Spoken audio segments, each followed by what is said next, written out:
Hey everybody, welcome to the live stream. Sorry I got noise in the background. I was cleaning the intake screen of the overflow and now it reset my my drain, which means it's going to be loud till it quiets down. So that's annoying. So we'll start with that. But some questions in the chat. We always hang out and chat about an hour before it goes live. And so a couple that people asked were, why I don't ship fish anymore? We've actually got a video on that. If you type into Google, or not into Google, but into YouTube, why does Aquarium Co-op not ship fish? You can watch a much longer explanation that goes over it all. But basically it comes down to we would need another warehouse, we would need much more staff, and we would need knowledgeable staff, and almost like an entirely different website. Because let's say you order a rock pack and a goldfish, you qualify for free shipping, but you couldn't combine them, right? Because you can't just put rocks in with a fish and ship it. So it would be a whole new redesign of the website. You'd have to have another website. You'd have to have another dedicated team. You'd triple up on the amount of customer service. So right now, I don't have any. Well, yeah, I've got like this product right here. So I've got some test strips, and you might get a question once a month about these test strips. Well, you list a fish, and you might get 10 questions a day about that type of fish. And so you really got to, have a lot of people working email to make shipping fish worthwhile. Then that being said, like right now, we're not even shipping snails because it's too hot, and we'd have the same problem with fish and that kind of stuff. So it's one of those things that we don't want to bite off more than we can chew. We want to continual success at the level we need to be, and we have very high standards. And so if we happen to have an excess of employees and we buy a bigger warehouse and all these stars align, it could potentially happen. But we're not trying to do it. And so, it'd be very unlikely that it would happen. All right. Let's see. So the next question was, would a Finnex planted plus 24/7, or does anybody have experience on it with a 40 breeder? Let me think if I do. I do. What I find with the Finnex lights, all Finnex lights, I was trying to think if it was just the 24/7s or not, but pretty much all, whether it was the first edition of the Planet Pluses, the Ray 2s, the Stingrays, the 24/7s, I've played with all of them except for the second edition, so, take that with a grain of salt. But their light spread, so if you have the fixture, their light spread is about 1 foot. Now on a 40 breeder, you've got 18 inches. So that means you're going to have some, more dim pockets towards the edges, the front and the back, if you put it right in the center. Otherwise, you need to double up. A lot of times it can make sense to have one of those kind of in the front 1/3, and then maybe like a Stingray light in the back, because typically you have taller plants in the back, so they need less lighting than the front would. That's why one of the reasons I don't sell the Finnex 24/7 light is for that issue, whereas like the Fluval 3.0 and the 2.0 and all that, they have an 18-inch spread, so it covers way more tanks except for things like 120 gallon or 180 stuff with that 2-foot front to back footprint. So yeah, and I like the warranty. I mean, there's a bunch of reasons, but I have used it on a 40 breeder before. In fact, we used the Planted Plus version, not the 24/7. We used to use those. We probably still have 1 or 2 of them on our 40 breeders in the store to grow plants. They're still a perfectly functioning light. It's just, it'd be kind of like paying the brand new retail price for a car that's a 2016 when you could just buy the technology of a 2019 now, right? Because that's just coming out at this point. So it's not that it wouldn't work. It'll get you back to work, back and forth to work, no problem. It's reliable, all that kind of stuff. But why not get the newer technology and the warranty and all that? So, yeah. I want to encourage you guys to come up with questions that are kind of deeper thought. Something like the why don't sell fish is kind of one I don't want to say instead of, but I want to make sure we're not only answering questions that are like, I got 6 neon tetras, how many more should I add? We'll try to get into some more, like, for lack of a better term, aquarium philosophy or, something like that. Do me a favor, share this stream out if you want more people to come in. It looks like we got about 190 people right now. It's a warm Sunday night, and so I'm here baking a little bit, but that's what I do. Alrighty. I need help with a mysterious fungus that worked its way through all my tanks. All the tanks are fine now, but my betta has fin rot. So there's two things that could be going on. One, you could have this mystery disease that's just running rampant through all your tanks. That could be. It could also be what's equally as common is that we tend to run all of our tanks the same way. So a lot of people will go, I've got 5 tanks, and every second Sunday I change the water at 30%. And you do that, and you just do it and do it and do it and do it. And eventually, you start maybe running into some problems where you're like, oh, stuff's starting to get sick or something like that. And it could be a culmination of all of the tanks. Maybe we're falling a little bit behind on nitrates, or maybe the pH was dipping down or something like that. With your betta that you have right now, I would say, maybe some erythromycin if it's fin rot, but check pH. Make sure it's not bottomed out on you. Make sure we don't have really excessive waste in the water in any form, whether it's nitrate or nitrite or ammonia. Rule out some of those, I could do a water change and make this better. Then go to maybe a med, which would be erythromycin, or salt. If you don't have live plants, you could use some salt in there, and it's a good antibacterial, but it's also good at killing plants. And then in terms of, if it is a water condition issue with your betta, that would be a telltale sign that it might be going on in all of your aquariums. And that might be not so much, it's this fungus running amok. It might be more of, the way I'm doing things, I need to make a change. And it could be we're feeding too much, could be we're feeding low quality food, could be it's way too hot. A lot of people forget about that. Like in the summer right now, it's really hot, and that can add a lot of stress. So it's really common to get bacterial infections in things like white cloud, mountain minnows, goldfish, dojo loaches, anything that likes to be a little bit cooler. When we really elevate those temperatures and we're keeping them at 83, 84, 85, 86, long term, that kind of wears on their immune system a little bit. So, yeah. Talk about situations where I've experienced consistency of parameters to be more important than a fish's required parameters. So, that's from Tallis Gallo. I would say that's my entire fish keeping career in a nutshell. Everything that I've bred, which I've bred a decent amount of stuff over the last 10, 12 years, I've done with my tap water and then maybe adding crushed coral. So that usually puts me in a pH of somewhere between 6.8 and 7.2. 7.2 if I've added crushed coral, 6.8 if I haven't. And I've bred tons of different African cichlids, from yellow labs, ACIs, red zebras, Demasoni, Cyprichromis, lots of other tangs like multis and brevis and all that kind of stuff. And then I've bred lots of peacocks and haps and that kind of stuff as well. So I've done all those not all, but a lot of hard water fish. Also, when it comes to live bearers, I try to put a little bit of crushed coral oregonite in there to get it up to that 7.2 level. But again, that's not as high as it could be and that type of thing. And then only once ever, I did use some ADA soil to breed, I'm having a brain fart here, crystal shrimp. I wanted to say cardinal shrimp, but you don't use ADA soil. You use the opposite for cardinal shrimp. But the crystal shrimp, yes, I did lower the pH a little bit because you want to be about 6.4 to really start cranking those guys out. And, but yes, consistency I find to be very important. So much so that the auto water change system on the 800 gallon, auto water change system on all the studio tanks, the store is all auto water change.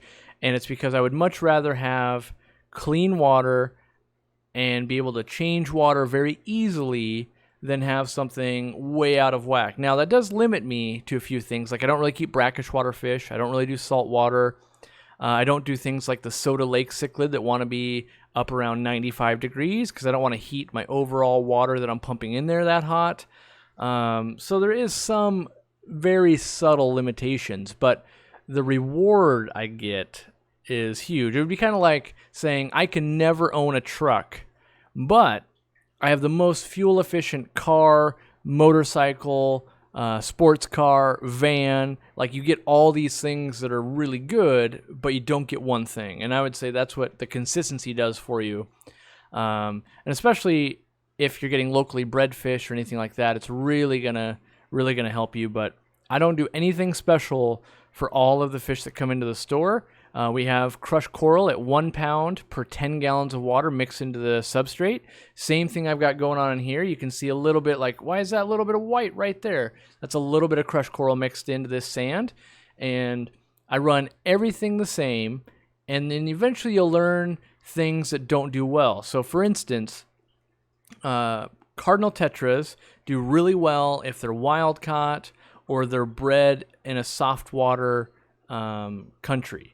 But if I get them from Florida, where they're being raised in hard water, like Seagrass Farms, they don't do well in my water at all. They just fall apart right and left. And most of the fish I get from Seagrass Farms, they fall apart.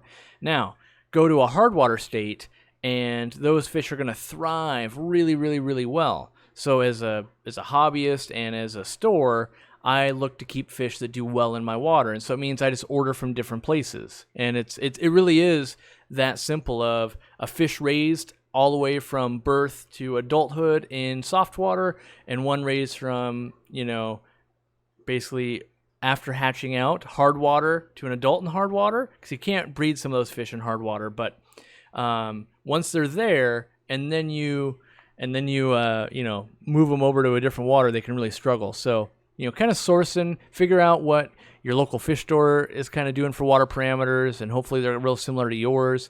It kind of makes it harder. Like if you go collect fish in Peru, and you had hard water, they're coming out of water that's 6.8. It might be much harder if you're at 8.5 or something like that. So maybe you don't go to Peru and collect them. Instead, you go to Africa, or you go to India or something like that, where you can get a little bit of higher pH and a little bit more nutrients in that water. I forgot to say anything. Yes, we do have, I put in some fake plastic plants in the 800 gallon. I know it's not my favorite by any means. I've caught a lot of flack even from my wife and that kind of stuff. And my logic is, and still is, this: I want to change the behavior of what's going on in there. And the clown loaches have come out a little bit more. The fish are acting a little bit different. The giraffe cats are much more active. I've got a few more plastic plants. I'm on the fence whether I add them or not. But it's a stopgap in the means of, I got to decide, am I going to keep this mix of fish? Am I going to change it? Am I going to go with a planted tank, or aren't I? But for right now, it doesn't make sense, while I'm waffling back and forth, to not have some extra cover in there. And I think it looks a little better. I don't think it looks amazing, but it looks better than what it did last week. I will say that.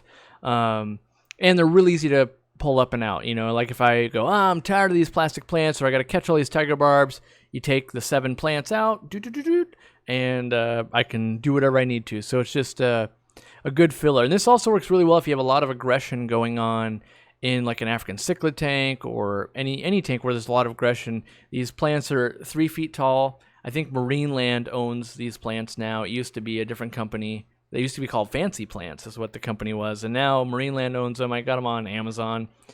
And I want to say they're like $12 each or something like that. And they really spread, quite a bit. If you look at that right there, in a 55 or something, that's about 1/3 the tank. In this 800 gallon, they don't look that full, but they are really nice, and they can create a line of sight block that they can't see around them, and it gives them something to do. And so in a pinch, it could work, especially in a quarantine tank if you're going to use salt. Like let's say you had a quarantine tank and you like to use salt to treat infections and that kind of stuff. That fake plastic plant will offer some cover and not die to the salt. So, alrighty. Got that out of the way. What's my favorite anime? Oof. I don't know that I have an anime that I enjoy. I definitely have cartoons I enjoy. Like I enjoy Bob's Burgers. I get caught watching Rick and Morty every once in a while. Like I don't binge watch it, but if it's on, I'll sit down and watch it. Which is, that's saying a lot for me, because I don't watch a lot of TV. So every once in a while, it'll suck me in. Flapjack is another cartoon, but I try not to watch a lot of TV at all.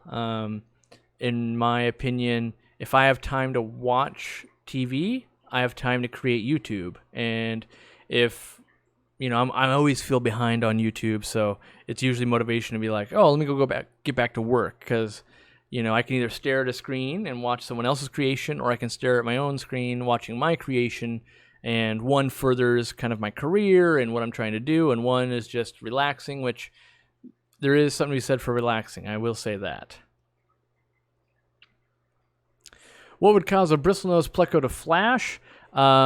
So its most basic form, and I feel like I need to talk about this a little more than I have been lately. I used to talk about it all the time. When we're diagnosing a problem, we want to start the most basic level. So you could jump to a conclusion and just say, it's this.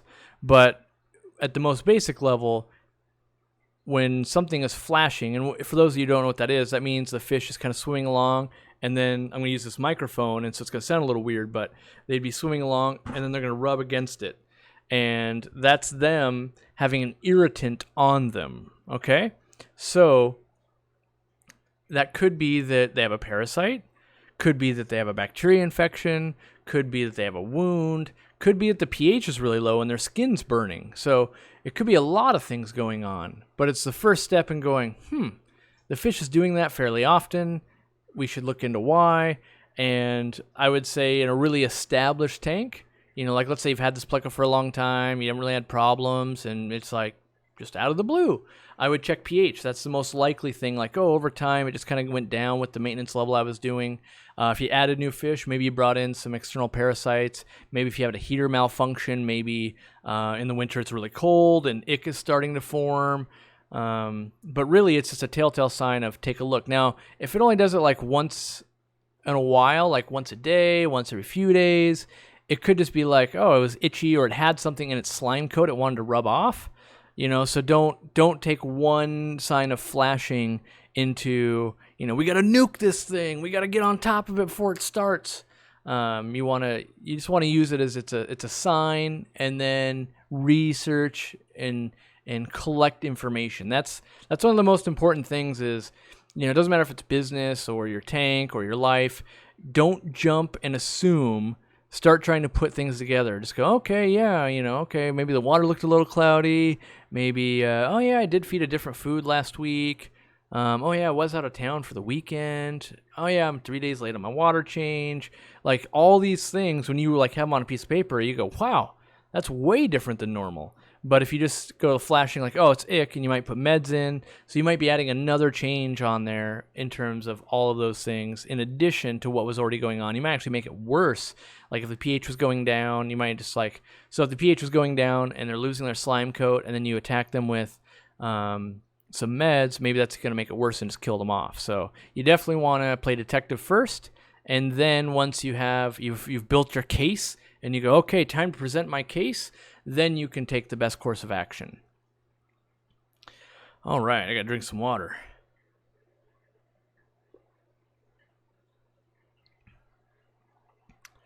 All right, I think I missed part 1, but part 2 says, I'm converting an indoor pool to a pond, and I'm having trouble finding an air pump that works well at the deepest end of 18 feet.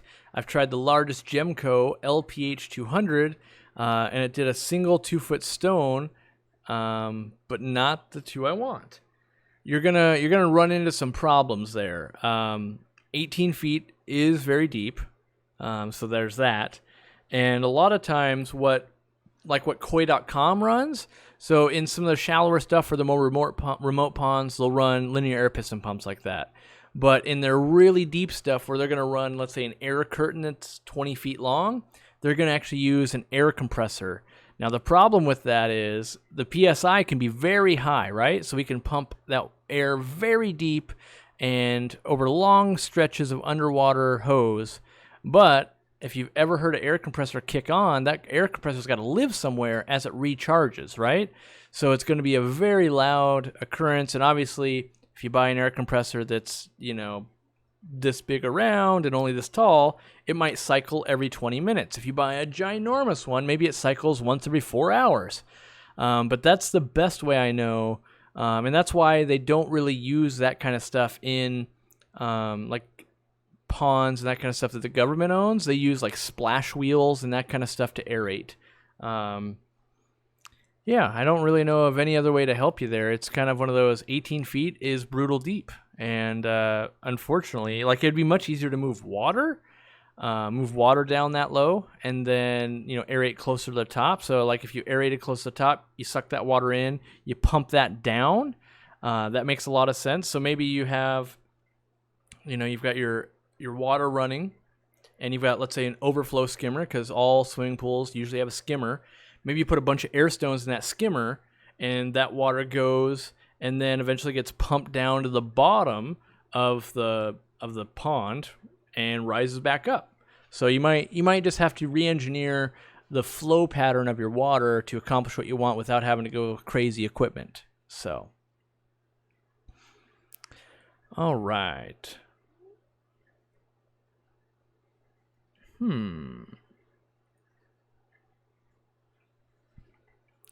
What are some cool fish for a 55? Depends what you're into. I'm a big fan of Tenopoma leaf fish, the kind of the bush fish. I like those quite a bit. And Congo tetras. Both those are on my to-doozy list. Joel asks, why hasn't there been many advances on coupling water testing with technology? Apps for a smartphone, nobody's taken the world by storm. I've looked into that a little bit, and from what I can tell, it's the calibration of sensors that's holding people back. So we could totally have an app that reads out things to us, like temperature and pH for the most part. But after that, when you start getting into like hardness and oxygen and let's say calcium, those things have to be recalibrated all the time. And I think the breakdown is most people aren't going to spend the money because one, let's say each sensor is $100. What I found, what really held me back was the fact that I have to recalibrate them. Some as often as once a week, some once a month. And you've got all these things you got to recalibrate. So I think the average hobbyist knows they'll be pretty lazy.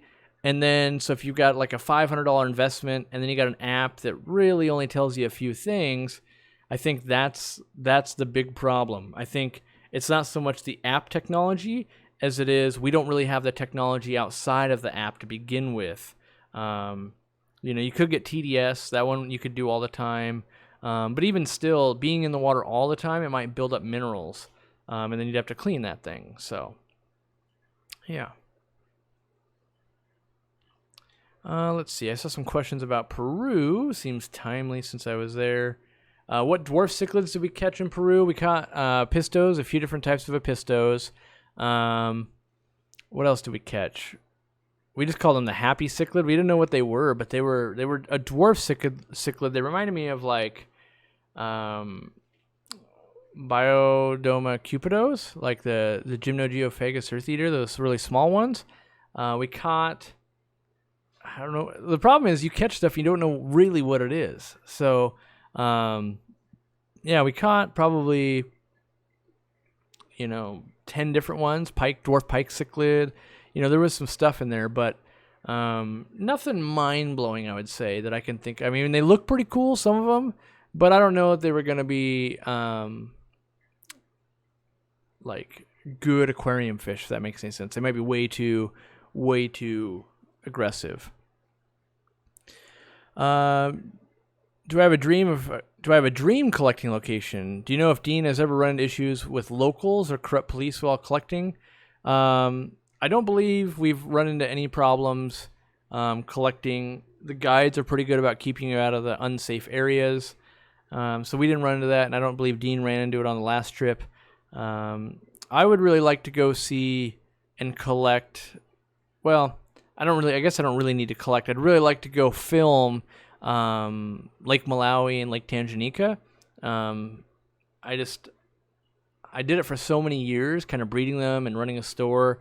And I think it would be like seeing a reef in real life, except it would all be the freshwater fish I actually want to keep. And so I would learn a ton about too. That's what I enjoy the most about filming them, is that you get to learn that, corridoras are on really rough gravel. That's bizarre. Okay. and you get to see different setups, and you're like, wow, they would live with all these giant rocks, like big river rocks and that kind of stuff. And then, there's twigs on the outskirts, and there's a lot of mulm, like the leaf litter and mulm and that kind of stuff. Some of the streams was 4 feet deep, and gas was being released all the time out of it. We worry about, it's going to kill our fish, and yet there's more gas there than has ever been seen in an aquarium. So, and I know the water's flowing, but some of that water was very stagnant also.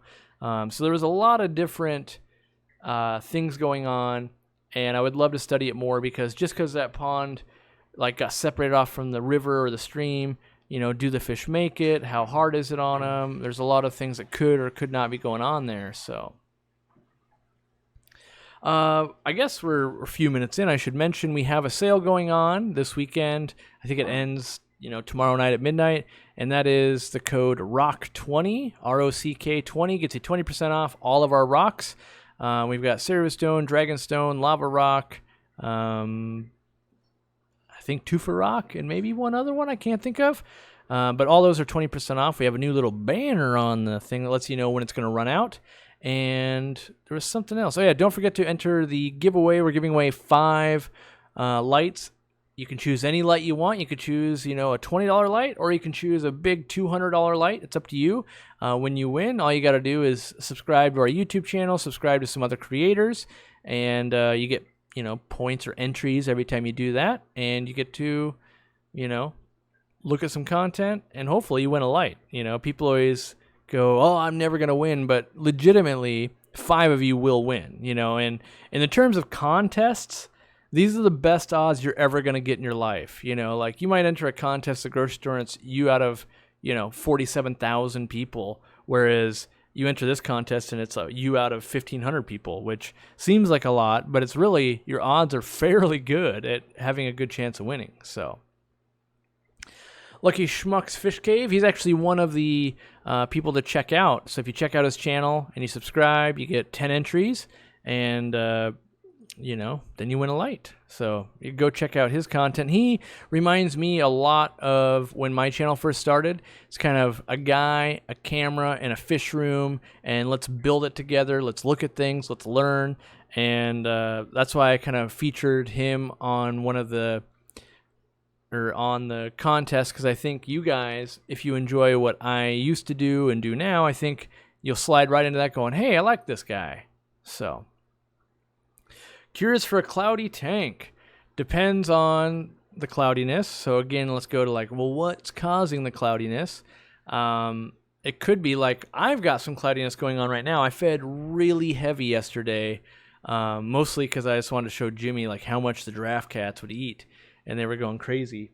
So I fed a bunch of flake food by the handful. I was putting it in its mouth almost, and so now it pooped it all out. And there's actually a corner back here it likes to hang out, and you can see it. There it goes.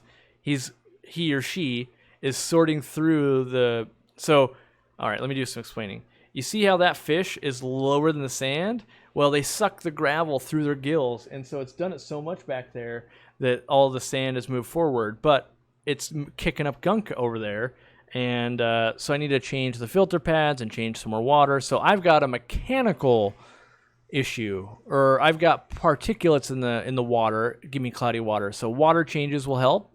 Fine filter pads would help. But a lot of times you can also get green water going, which might be too much light or too much nutrients. And a water change, in my opinion, doesn't really help that. Kind of a blackout or a UV sterilizer would. And then you've got bacteria blooms, which if you don't have enough bacteria, it will kind of bloom up and make your water kind of a milky white. It'll look similar to this, I would say.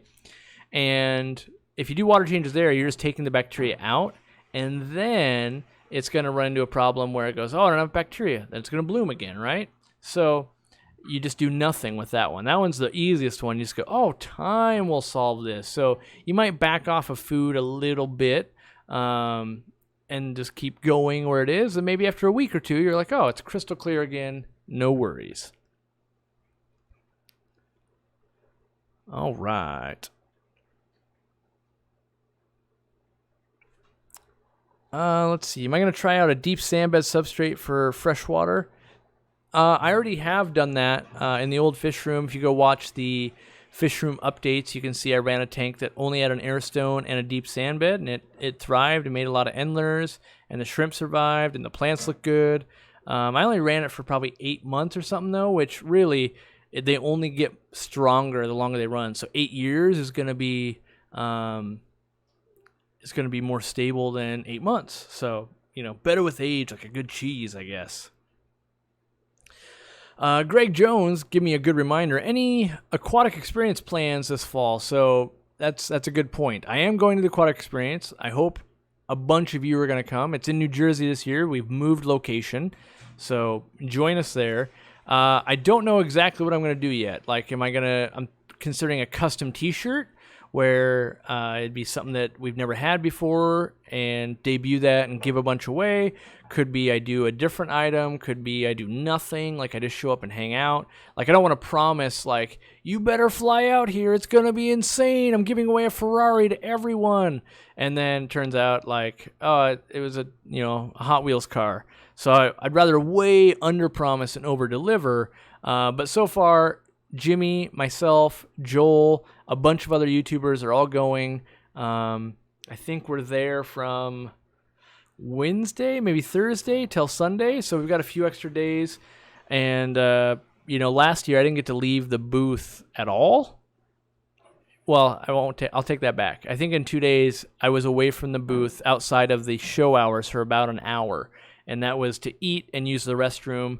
And so, yeah, if you want to get there and chat with a bunch of fun people and have a good time. And then, so I haven't put any plans, and I never put the plans into action because I'm always so tired. But each day after it, any fans that wanted to go, we go out to dinner somewhere. And then, like with one group, there was some kids that wanted to go see Thor, I believe it was. So we all went, well, not all of us, but like a group of like 10, 12, 15 of us went and saw Thor. So that was kind of fun. Made for a late night because we didn't get to bed till like 2, and then we were up the next morning to do the show again. But usually there's a reason, like, oh yeah, we're going to go out and eat here. Why? Because why not? We're only here, a couple of days out of the year, and there's people you've talked to a million times online. Even in the chat here, you might just be like, oh, that's you. It's Daryl Dimer. Like, he's going to be there. JH Aquatics will be there. So, it's kind of just a fun thing to put the face to the name and actually know who they are, that type of thing. So, all right. What is my stance on the amount of info and products on the market that is very confusing to the beginner hobbyist? I don't really have a stance on it. I think anything in the world there's a lot of. You could be like, I don't know how to cook. Which frying pan should I buy? There's 742 different ones to choose from. I think as a human looking to get educated, we could do ourselves a favor by finding the right source of information. So we could Google, right? And maybe go on Amazon, and maybe go, okay, so a bunch of people think this frying pan's good. Or maybe we join a cooking class, and then we learn how to use the frying pan, and the instructor goes, hey, yeah, we use this frying pan because we're a cooking school and people burn stuff all the time. It's a real low to middle grade pan. At home, I use X. And then you might be able to go, oh, well, I want the better pan, or, oh, yeah, I'm still learning, I might burn it, so I'm going to buy the same one.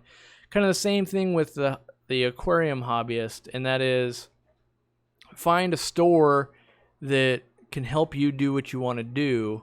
Man, my aquarium is not balanced back there. Like, I don't know, someone touched it or something, but I can hear it. It's going to start, I think, delivering air, which that's annoying. But anyway, find a store that you can trust that, like if you're looking for a car, you don't want someone to be like, yeah, you need a Ferrari. Yep, you need a Ferrari. It's the most expensive one. It's the best one, Ferrari. You need someone that can actually go, oh, you got a family of 5. Okay, so it's you and your wife and 3 kids. Okay, how many car seats you need? Like, okay, so you got to be able to seat 5. Like, yeah, Toyota Camry. If you need 3 car seats, that's not going to work. You can really only fit 2. That's going to be a real pain. But maybe you get, a minivan, or maybe you get an SUV. Like, that could work. So you need to find someone that can help you make the right choices. Man, I don't know what's going on. Did I collect any of the freshwater sponges, and why did I or did I not? Okay, so no, I did not. the reason I didn't, twofold. One, I think the sponge is classified as an invertebrate, and that's ridiculously difficult to bring back. Our permit was for fish. Two, I know almost absolutely nothing about them. So I feel like it'd be a bad idea to collect the fish or collect the sponge and then do research and then kill it, right? So, that's my thought process. Now, if I had already known a ton about them and then I saw them and I was like, sweet, I know how to keep these alive. That's going to be so cool. And I have the right permit, then yes, I may have taken some. But, we're not there to just kind of pillage the land and be like, we'll take it all. We'll see what lives. It's the opposite of like, do you know what you're doing here? Do we have a reasonable chance of success? Yes or no? And then we move on from there. So, all right. Barbara Jackson asks, how do you enter if you already signed up for everything? If you already follow all those people, Barbara, all you got to do is click that button that says, like, you go to their page, and then when you come back, it'll confirm that you were already subscribed and get your points. So even if you're already subscribed, no worries. And, you just got to click the buttons, I guess. James is debating between ATI sponges or Swiss block filters. In a perfect world, I like the ATI sponge filter. Now, I'm a guy that could use any sponge filter I want. Like I can afford to buy any of them. And I specifically use the ATI sponges. I like the way to clean them. I like to be able to take them apart, take the sponge out in the bag, clean it really well, get it back on there, where like the sponge block ones on a tile, you got to clean them really weird, and I don't think they come as clean, and I'm just not as big of a fan, so that's why I don't use them. Is Jimmy still around? He's not around right now. When I talked to him earlier today, he went to the store to hang out with Dean and Bentley Pasco. And then he was going to the outlet mall to buy some swim trunks to get ready for his trip to Hawaii. And he'd be back later today. So he might. A lot of times when I'm live like this, he'll be in the other room, like eating dinner or something, and he doesn't want to walk on camera and ruin the stream, quote unquote. So yeah, he's definitely around. Speaking of which, Jimmy just someone. I was reading Candies. Someone touched it. Jimmy touched my tank. Jimmy got past 10,000 subscribers, so tip of the hat to him. 10,000, that's no easy feat when it comes to a YouTube channel. So, his content, he's got a leg up, if you will, because he's ridiculously good at editing, and so he can hold people's attention better. And, yeah.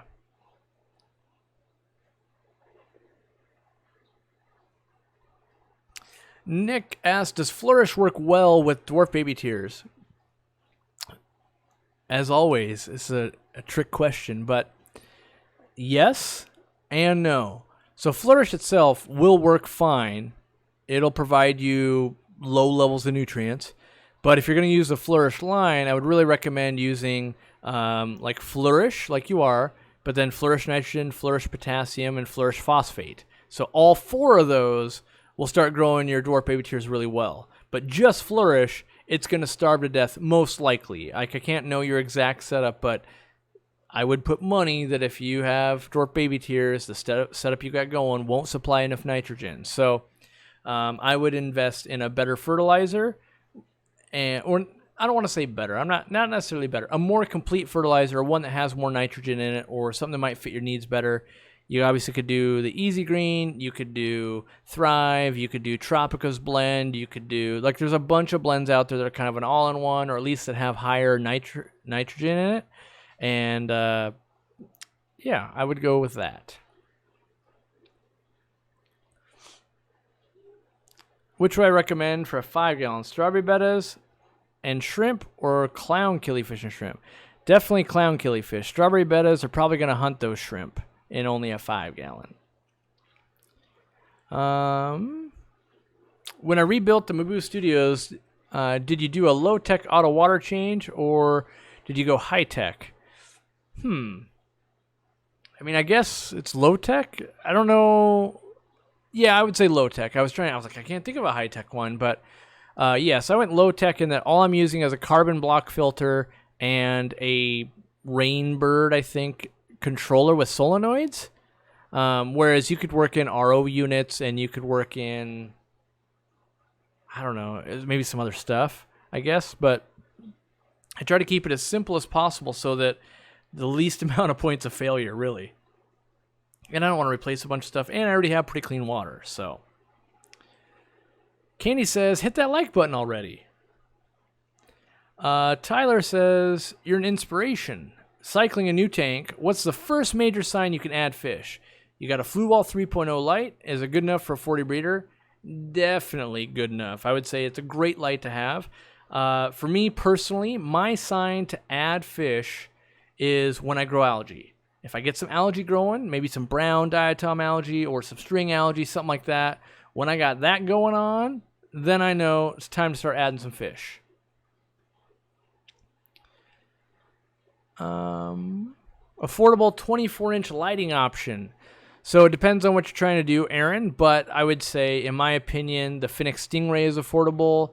The Night Crew light, even though there's some different ones, so, you know, I don't know that all of them are necessarily good type of thing, but for the most part, I think so. Some Beamworks probably, but again, not all of them are amazing. Trying to think of what else.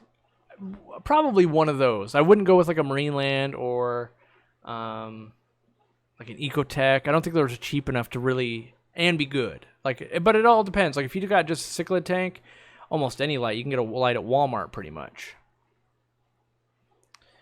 How difficult is it to change the water on my 800-gallon tank? It's very easy. It happens automatically. I literally do nothing.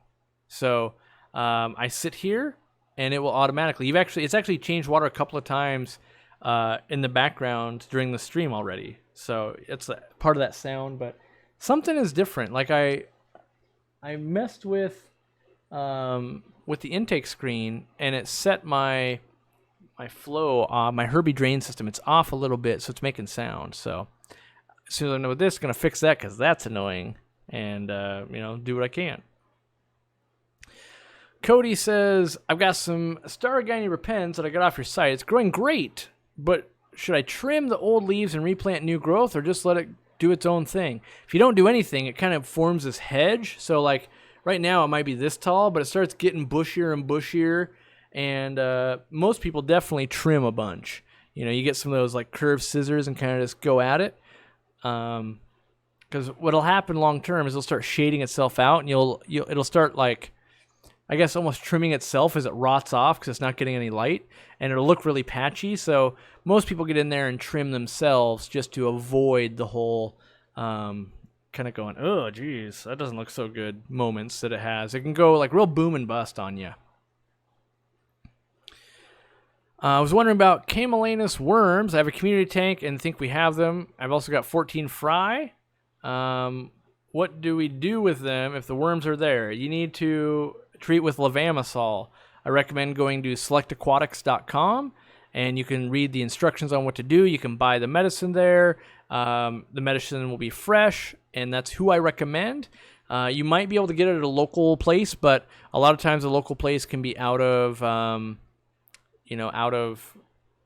I guess, parameters. Like you can't let it get too hot, too cold. You can't let it expire. There's a few things going on there, and you don't want some really old stuff that won't work. So what type of light meter do I use? I use the Apogee, I don't know, M500 or something like that. I don't see it sitting right around here, but I have it. Yeah, but it's the most updated one. Why don't we sell snails anymore? We do. We're just not selling them currently while it's so hot. Most people can't stop themselves from ordering. That's the reality of like, oh, it's 120 degrees. Bring on all the snails, please. And it's like, ugh. So then it makes a lot of work for us canceling orders and that kind of stuff. What trips do I have coming up? I've got Aquashella. That's the next event. If you guys are going to be in the Chicago area or within driving, I will be there.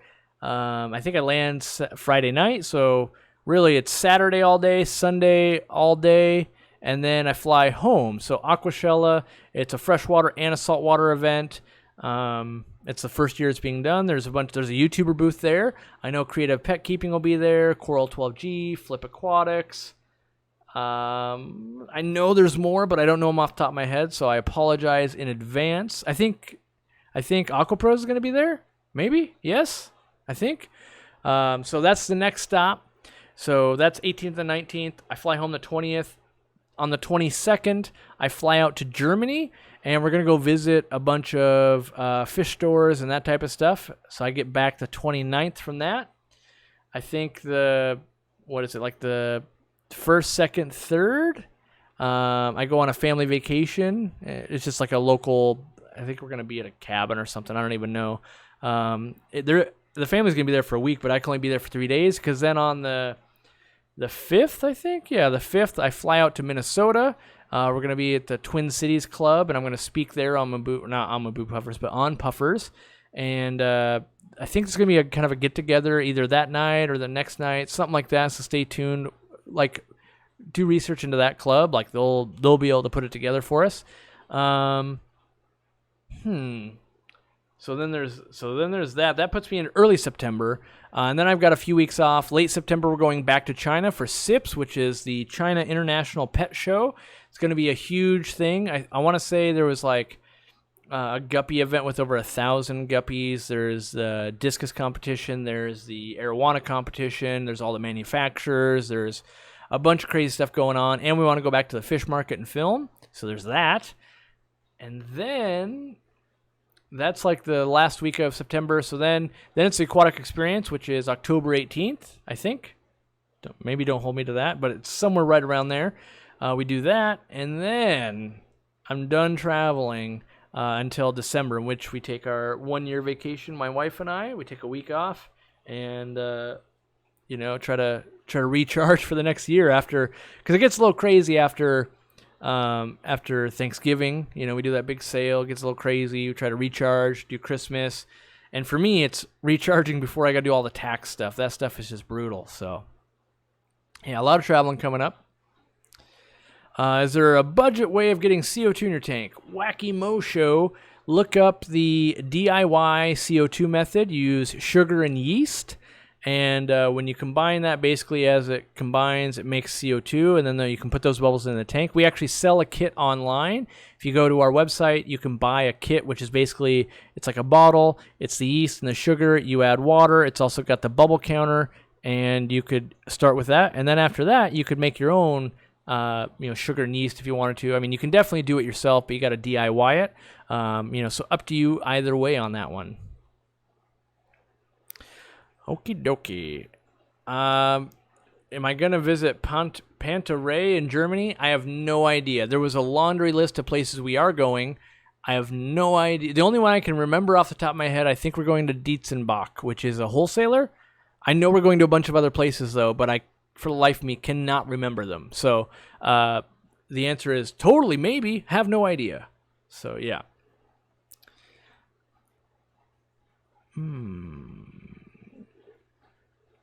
Just visit the retail store. Great staff. Yeah, my wife was there. Allie was there. I think Nick was there today. And maybe Sam also. One of the rare times that Robert wasn't there on the weekend. Getting a little bit of recharge time in it. What pet, other than fish and dogs, have I considered or always wanted to keep? It would be a skinny pig. I want a hairless guinea pig. I think they look cool. I've never owned a guinea pig, but I think I want one. I'm also intrigued by a possum. So, yeah. All right, trying to find some in-depth questions. Whoa, time is flying today. It's already 5:50. Who knew? I should have known by the amount I'm sweating. Ugh, can you see it? Yeah, look at that. Oh, it's horrible. It's so hot in here. We turn off like the air conditioning and all the fans just so that, it's not just like on the mic. So it's funny, me and Jimmy go through a lot to do a live stream, because even that's half the reason he doesn't sit over there is because it's so hot right now. It's cooler in the other room because we have all this equipment going. So there's the monitors going, there's some lights for the aquariums going, all that kind of stuff. And it's surprising how hot it can heat up a smaller room in a in a split second, really.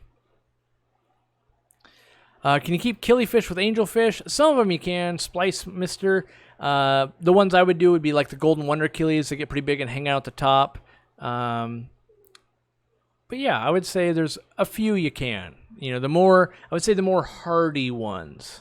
So that's what I would do. And you go, which ones are hardy? Google it. And like gardener eyes, australes, that type of thing. How's the construction on the pond going? It's going slowly but surely. We now have hit the 4-foot mark. If you were, I guess I can mention that. If you guys don't know, on the main channel, we have the sponsorship thing. The YouTube released a sponsorship thing, which basically says you can get some cool icons and some doodads and some flair, basically.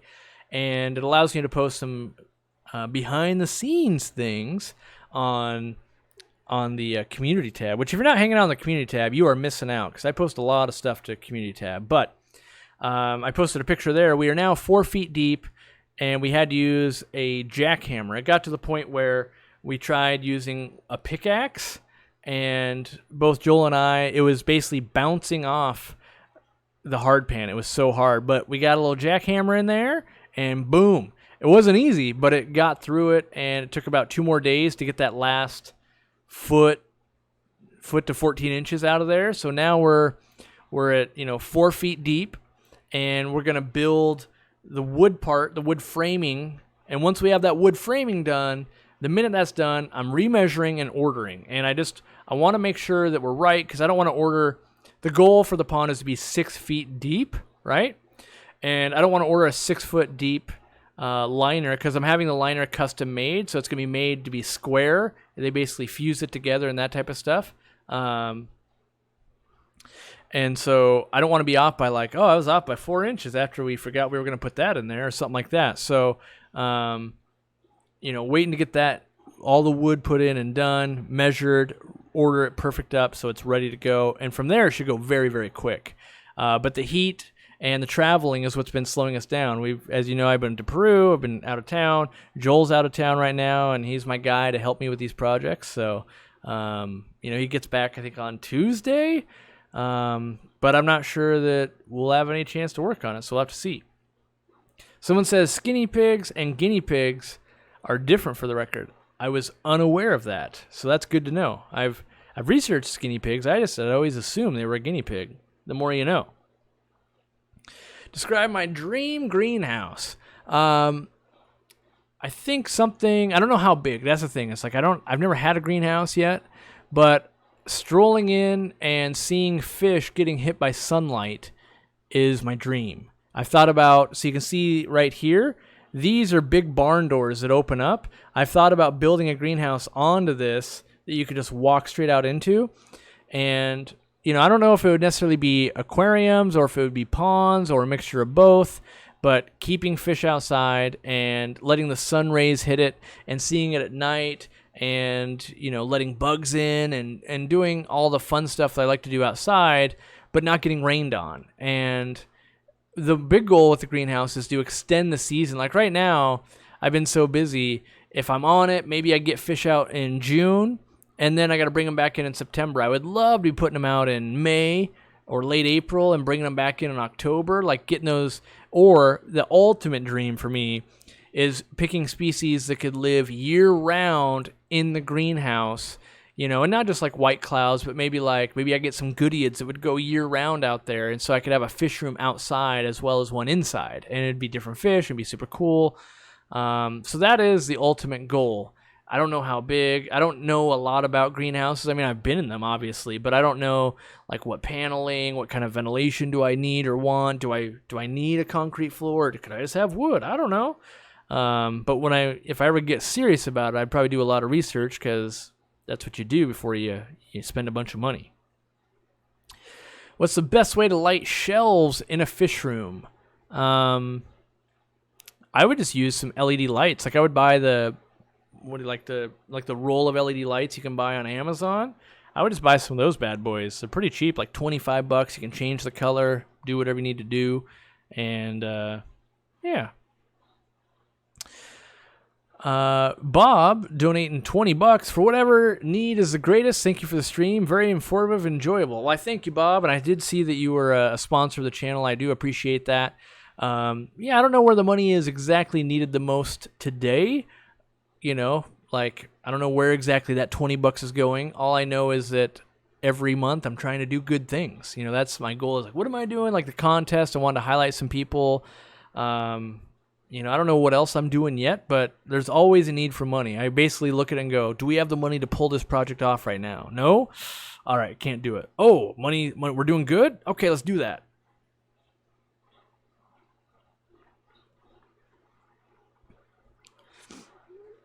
Alrighty. How did I get so smart? I specialize. Well, one, anyone who's smart they always say, well, I'm not smart. But I tend to know a lot of things in very few subjects. So you could ask me, like, what's going on in the political landscape right now? And I'd be like, I have no idea. You know, did you see that thing on the news? No, I don't. I don't watch any TV. So I typically am highly focused on, like right now, my life is utterly consumed by basically fish, YouTube, and technology and cameras, because it's for my job, and my business, my dogs, and my wife. And then, like right now, I'm trying, and this sounds a little weird, I'm trying to build in a hobby. So currently, right now, I'm trying to make an effort to play Magic the Gathering Arena, which is online. I'm failing horribly at it because I think in the last week I played maybe 5 games, which means part of the problem is if I have only played 5 games, that means I spent all my other time working. So that's how I know I'm failing, because I'm working too much. Wood construction in a pond? What? Yes, the look I want. So I want, and you've probably seen it a million times, but if you go look at it, we want to go 2 feet at least. I want to go 30 inches above the ground with 4x6 wood. Man, my throat is so dry. 4x6 wood. And we want to go 30 inches up so you can sit on the edge of the pond, look at the fish, and do all that.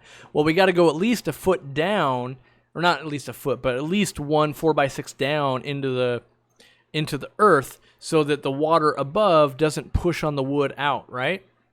So also it's a good idea to put like a 1/2 inch ply or a 1/4 inch ply and wrap the pond, just so that you can get nice even square corners before you drop the liner in. You can do carpet or an underlayment pad, but from the people I talk to, a little bit of plywood lasts pretty darn long, and it will keep roots from going through it much better than a carpet or something like that. So that's what I'm going to do. And, you know, a lot of people come up to you and be like, you know, wood's going to rot. And true, but look at lots of things made out of wood, and then you go like, oh yeah, that deck's been up for 15 years and it's just now starting to rot. If I'm running into that issue 15 years from now with my pond and I still live here, I consider that to be a win. Most people don't even stay in one place for that long. So I hope in 15 years, you know, that I'm in love with my pond, it's still there, and I'm going, oh geez, gonna rebuild it, gonna make it bigger, gonna do whatever. So yeah, I don't really worry about it, but it definitely has a look I want. I want that wood look. I want to be able to sit down and sit right next to it and enjoy it. And we might even build some wood, like benches built in and that kind of stuff. And wood's just really easy to work with, and it's got the right look. I don't really want to put concrete forms in and do all that kind of stuff. So yeah, the draft cats are the big one. I don't know if it's trying to mate or just harass that small one, but yeah, they've been going pretty good. Let's see here. So Chris says, I called Joel a D-bag and he got pretty mad, but when you did it, he didn't mind. Well, it's kind of one of those things that you need to know a person before you call someone a name, right? So, you know, if you talk to your let's use an example, say it's your brother and you go, oh, you're being a butthead, right? That he probably knows you're joking. He knows you already. He knows it's very lighthearted. But let's say, you are having a sit-down meeting with your boss, right? And they need to talk to you about your performance, and you go, "You're being a butthead." Like, that clearly is a different situation. And unfortunately, with the internet, there's no way to put context to the situation. So I would say that, that's probably one of those situations where being out of context, and maybe you don't know a person enough to be using that kind of language, and maybe he's watching this right now and he's going, "Oh, okay, I took it the wrong way," or maybe he doesn't want to be called, a douchebag, But yeah, I know that when we're saying things, and I don't even know where I said this, but I'm sure I did, or whatever. But it's in a very, very lighthearted, joking manner. But when it comes from a stranger, you have no outside information, and so you don't know if it's a joking manner, and so it's really easy to think someone's being serious, which, usually in general, the default is you assume everyone's being serious, because if you don't, then you kind of get, in trouble. How am I going to filter? How am I going to filter the new pond? So my current goal, or not my current plan, is to use the 2 Laguna 4000s that I have right now and see how that does. If that is inadequate, I'm going to buy some more filtration. It just makes sense to me. That's the way I've always done things. See if I can use what I have. If that works, great. We're done. If it's inadequate, then spend the money. But it doesn't make sense to me to spend $5,000 on a rotary drum filter to install into that thing when maybe what I have is good enough, And I find a lot of times you let an idea marinate and you really go, "Oh, that's actually what I wanted to do. Instead, I bought this. Wish I'd have gone and done that." Yeah, so. Alrighty. I'm a Texas teacher. I want to put a 55-gallon in my classroom. What stocking would you suggest that students would find interesting? Can also handle temp swings. The AC is turned off on the weekends. What I would probably. It probably depends on how old the students are. Like, if they're grade school, live bears are gonna be really fun. Like some aquatic frogs, that kind of stuff. Where older, like, let's say high school, might enjoy cichlids more, Usually color is always a winner no matter who's looking at it. And I wouldn't do anything like a wet pet. I wouldn't do like, "Oh, this is just one fish," that type of thing. It'll tend to get taunted, and maybe even get harassed depending on, the kids that are there. So, yeah. What's my favorite colors to play in Magic?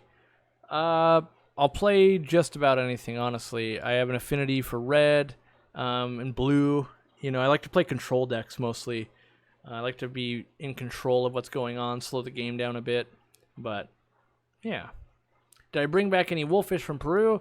In theory, we have one small one coming back for Robert, but the shipment's been delayed again, so it actually won't come in for another week. So you guys won't see what actually comes in for probably, I don't even know, maybe till we get back from Germany, which is like the end of the month, because I got to proof things, right? So Jimmy could edit it, but I still got to proof it and make sure it's good to go before we release it. So I don't know. We're getting the weird timeline going on. So is it safe to say that once Malaysian driftwood stops tinting the water, it will no longer soften the water that much? I would say that's a fair assessment. Yeah.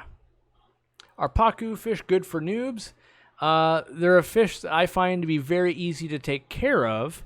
That being said, if you're new to the hobby, you might not have a big enough tank. Like, an 800-gallon tank is only a temporary home for pacu, for instance. They get up to 4 feet. Let's say they get stunted and they only get 30 inches. That's still a pretty darn big fish when it comes to, an aquarium. So,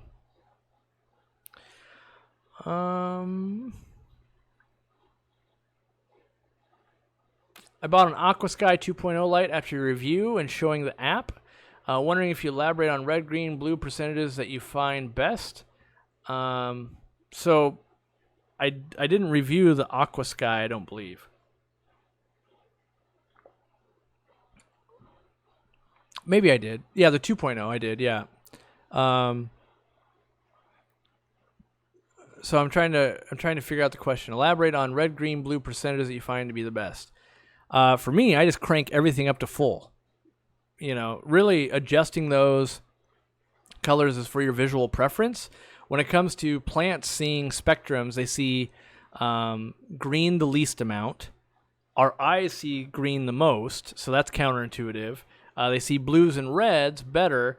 On the high ends of blues, though, they can't see them at all. They can see all of red, but I would dial it into a spectrum that looks visually good for you and know that it'll do what it needs to do.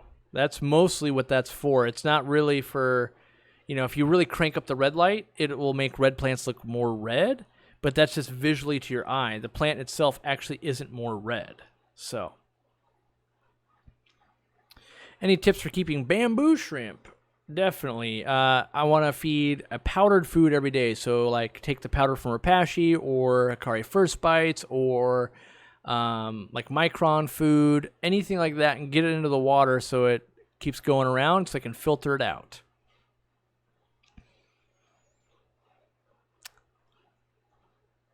Have I considered getting big fish for my 800 gallon? Kind of. I mean, the giraffe cats right there are going to get 3 feet, so those are already pretty big. The clown loaches will get at least a foot. I've thought about putting a Mubu puffer in there, but I got to change the stock levels. So yeah, I mean, considered it, yes. Made a move, no. Where's Corvus? Corvus is in Idaho at the moment. So he's doing lots of traveling. He's got Idaho, Alaska once or twice, Germany. We're just really busy. So yeah. All right. What am I doing to free up more time to play around with my own tanks? That's a good question. Mostly, I'm trying to be zero activity at all on Facebook. So much so I uninstalled it from my phone, and I don't have it auto-loading on my browser anymore, so eliminating Facebook.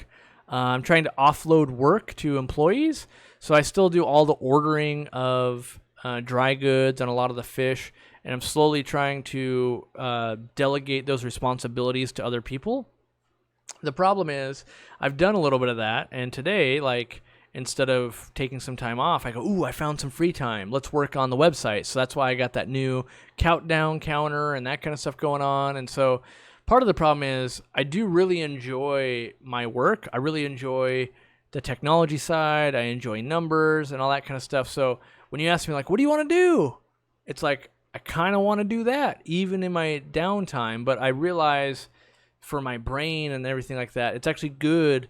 Like, if I go, like, when I went to Hawaii last year, I came back so, like, jonesing and wanting to work and having time to digest things while I was away that when I got back to work, I was recharged and I worked better. So I know half of me wants more spare time just to make myself work better, which is, it's kind of weird, and I'm sure there's some kind of personality flaw for that, where it's like, wait, the only reason you want time off is so that you work even better?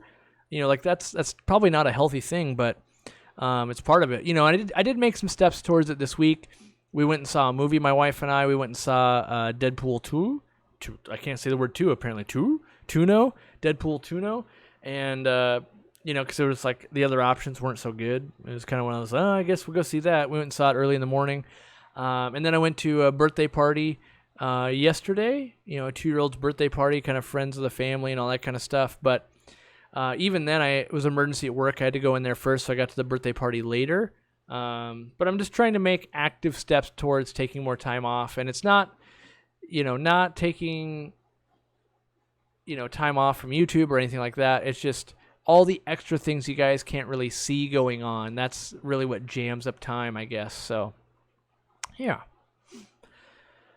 Deb needs to know about bamboo for a tank plant. Does it need to be submerged? No, in fact, it can't be submerged. There is 5 or 6 inches underwater. Yeah, it's going to rot long term. It might look okay for a month, 3 months, but the leaves on that bamboo need to be up out of the water. So you can build a float.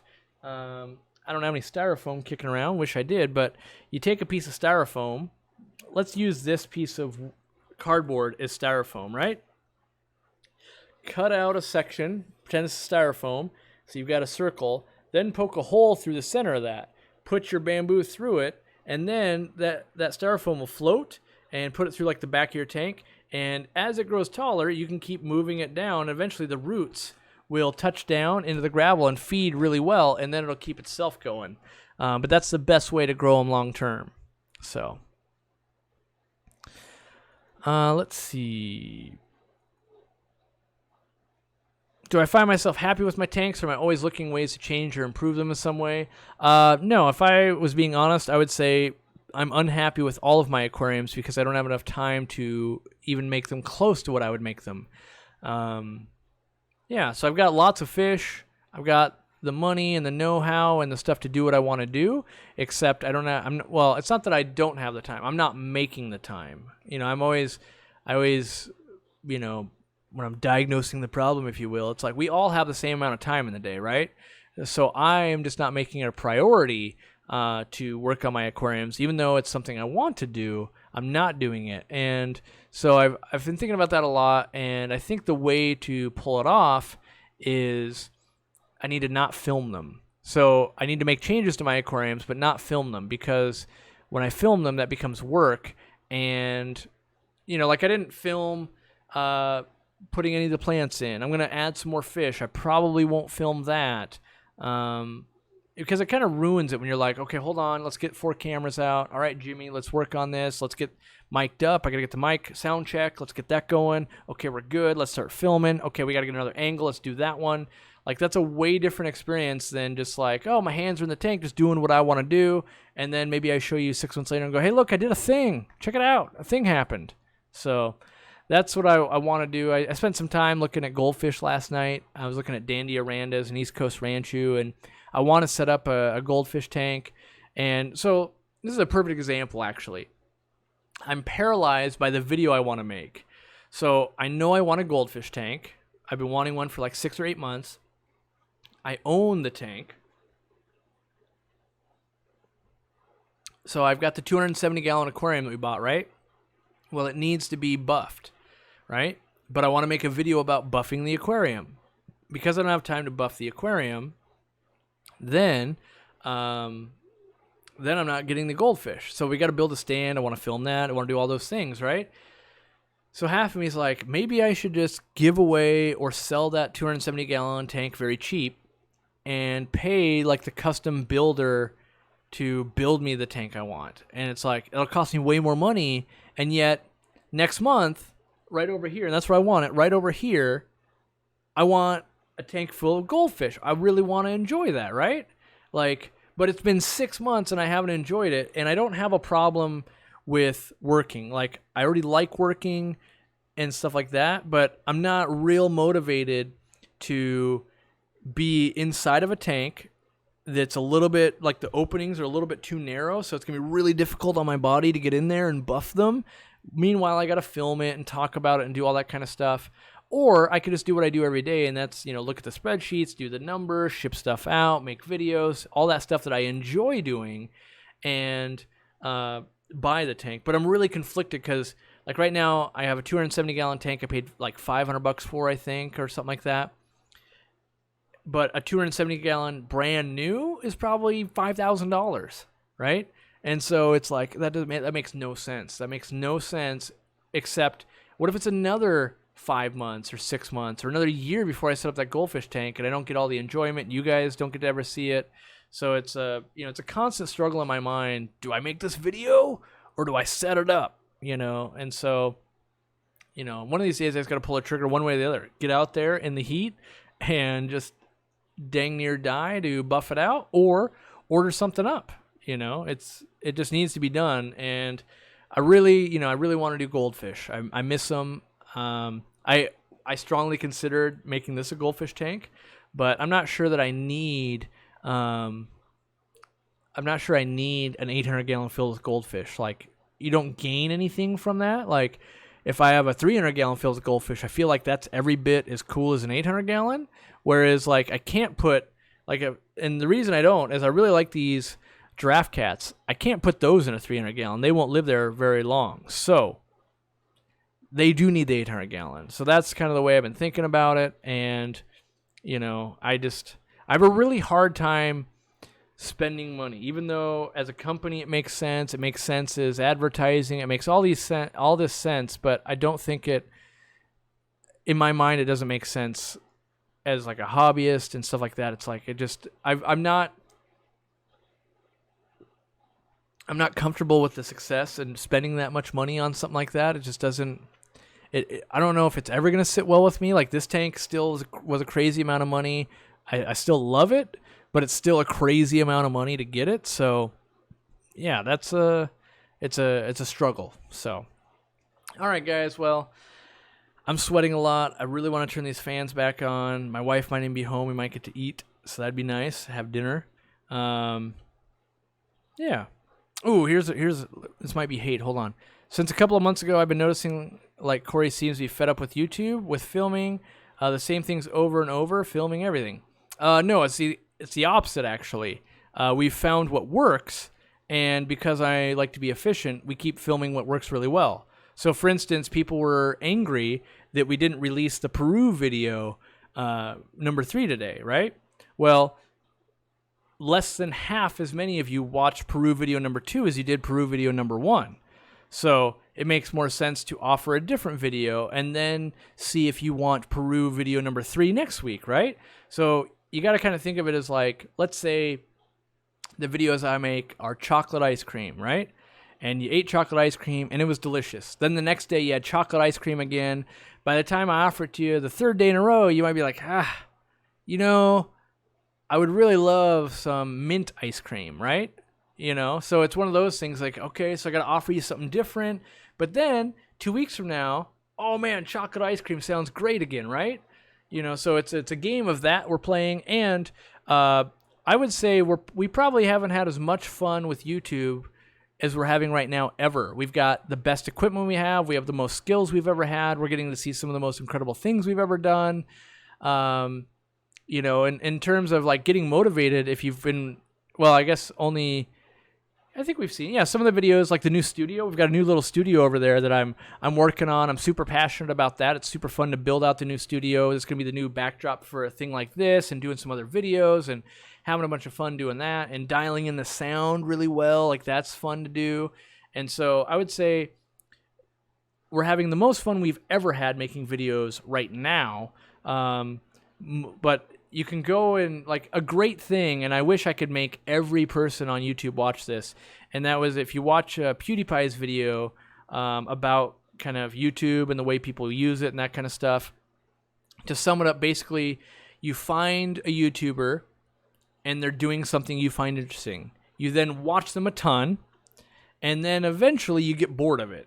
And then when you get bored of it, it's common for us to go, oh, they've changed. But the reality is, like, let's say you're watching Unbox Therapy. They've always just unboxed stuff. But 4 months in, you go, yeah, they've changed. They used to unbox differently. It's like, no, they're still just unboxing stuff. It's just we don't get the same amount of dopamine we get when we watch him open up the $3,000 monitor or whatever he's opening this time. And so there's always going to be viewer fatigue. It happens all the time. Like, for instance, I really loved The Walking Dead up until like the 3rd season or something like that. Then I just didn't watch it at all. So like that was my threshold, right? Is like, oh, really good. Can't wait for the next episode to come out. And then like, meh, take it or leave it, right? And that goes on with everything we watch in terms of TV, YouTube, music videos, doesn't matter what it is. Everything's got a kind of a consumable life. And in general, as long as you're paying attention to kind of analytics on YouTube, they'll show you how you're doing. Like the interesting part is, so of all the people kind of in here hanging out with me right now, you guys are the minority, right? So when you go and look at videos, let's say it's got 100,000 views. Of the fans, the subscribers, maybe we have 25,000 that watched. We have 75,000 people that watched that video that were not subscribed to the channel. So, you're kind of beholden to the viewer. Now, a lot of times you go, well, that's because you're not making the videos that the viewers want to see. We do that. We test it time and time again. We'll go, okay, let's do a throwback video. Everyone says they want this. Then we'll put it out. And then we go, oh, look at that. The analytics are terrible. So even though 45 people go, yeah, we really want to see this, you put it out to the world, and it's like, turns out only 45 people wanted crab-flavored ice cream, right? You know? Or we used to have that. It was crazy. You know, let's say you're making some weird pizza where you're like, yes, we make it weird. We used to have 50 people that bought it, and we learned that pepperoni pizza does better. But then you've got 100 people going, no, I want to try that weird pizza. And then you bring it back and they go, ooh, yeah, that's not very good. I'll take pepperoni next time. So it's a constant evolution in what we do. But yes, I would say there's never been a time where we've had more fun. We're having a lot of fun. We're doing what we want to do. I'm playing with something that's making noise. That's not good. Yeah, so it may appear that we're not having fun, but we are. I mean, at this point, I can do anything I want to do. I could do a video about clown loaches tomorrow. I could do a video about setting up a tank. I could do a video about visiting someone's fish room. I can do a video about flying around the world. Like, that's the best part. When you're in a position that you wake up and you go, what am I going to do today? That's the best spot you can be. So, yeah. And unfortunately, if what we're doing doesn't line up with your interests, that's unfortunate. But you know, the tides can always turn. You know, well, the thing that I've been craving to do, and this is why I set up this little studio over here, I really want to do, like, another series. Like, I used to do series of, like, here's the Planet Tank series, Planet Tanks 101. And then I had the Breeding Fish for Profit series, right? And I had those types of series, and I don't know what I'm going to do, but I want to do another series of something like that, that talking head, deep diving into information. I haven't done it in a while, and I really do want to do it. So, yeah. Jessica says, is this guy a good YouTuber? Should I subscribe? It actually makes no difference if you subscribe at all. You know, that's the reality is, whether you subscribe or not, the fact that you've been here, the algorithm will serve it to you the same as if you had subscribed or not. You're in the algorithm grip now. You can't get out of there. So, you know, the best, if you wanted to get out, the best thing you can do is click onto my videos and then click out as fast as you can. Keep doing that over and over and over and over and over again, and the algorithm will stop serving you my videos. But now that you've been here, and I've seen you've been here for at least 5 minutes, it's got a death grip on you. So, all right, Joel just showed up.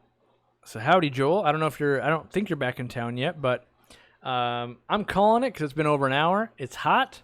I'm hungry, and I'm starting to run out of water, so. But look for a video on Wednesday. And don't forget, Rock 20. Save the 20% on rocks. Let's put everyone to work. Make some money. And maybe we'll make enough money, buy me a goldfish tank. Who knows? So, all right, guys. Andrew L's been here since 12K. Thanks you for hanging out, buddy. And we'll see you at 1.2 million. It'll only be, I think 1.2 million is like 8 years off or something. I don't know. It's something crazy, but you see that crazy light going on right back there? That's a sunlight going through the tank. Looks like aliens. All right, I'm going to work on this thing. I forgot. This thing's driving me nuts. I'm going to work on that, and then I'm going to get me some dinner. So we'll see you guys later. Don't forget, next Sunday I'll be here, and I would say take advantage of these live streams if you enjoy them, because there's going to be some traveling coming up where I won't be able to do it, and there'll be a drought. Oh, no, not enough live streaming. Think of the good questions. I appreciate everyone that gave me some questions that were kind of more in-depth, that let me deep dive into them. And as always, I appreciate it.